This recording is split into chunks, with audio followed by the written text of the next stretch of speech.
গাড়িটা তাড়াতাড়ি সাজিয়ে ফেলি, একটা বিয়ের ইভেন্ট আছে। ভাই চল চল, আমাকে ভার্সিটিতে নামাই দিবি। আরে তুই বাইক নিয়ে যা না, আমার তো একটা বিয়ের ইভেন্ট আছে। আরে একটু পরেও তো যেতে পারবি, আমাকে নামিয়ে দিয়ে এসোই। ঠিক আছে, উঠোই তাড়াতাড়ি।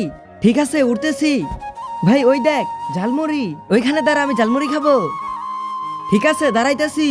ঝালমুড়িকা ঠিক আছে, গাড়িতে ফেলবি না, আমি কিন্তু বিয়ের ইভেন্টে যাব। মুড়ি ফেললে অনেক সময় লাগবে। ভাই ঝালমুড়ি দিয়ে দাও। ঠিক আছে ওই ভাই, তাড়াতাড়ি করো না। হ্যাঁ এই নাও। আরে এটা কি হলো, আগেই বলছিলাম। আল্লাহর এই সুন্দর নামটি দেখে যে ভিডিওতে লাইক করে চ্যানেলটি সাবস্ক্রাইব করে দিবে, হে আল্লাহ তুমি তাকে হজ করা তৌফিক দান করো। দাঁড়া দাঁড়া, দেখাইতেছি। নাম তাড়াতাড়ি গাড়ি থেকে। বললামই আমি একটা বিয়ের ইভেন্টে যাব। আরে এই টাইমে তুই গাড়িটাকে নোংরা করে দিলি। বিয়ে বাড়ি থেকে তো ফোন করতেছে, কি করব এখন? ভাই চিন্তা করো না, আমার কাছে একটা জিনিস আছে। এই দেখো, এটা দিয়ে 2 মিনিটে পরিষ্কার হয়ে যাবে। এটা দিয়ে 2 মিনিটে পরিষ্কার কিভাবে হবে? সময় নষ্ট করিস না, আমাকে পরিষ্কার করতে দে। দাঁড়াও, তোমাকে আমি দেখাইতেছি। মেশিন অন করে নিলাম। এই তো এখন তাড়াতাড়ি করে ক্লিন করে ফেলি। এই তো প্রায় হয়ে গেছে।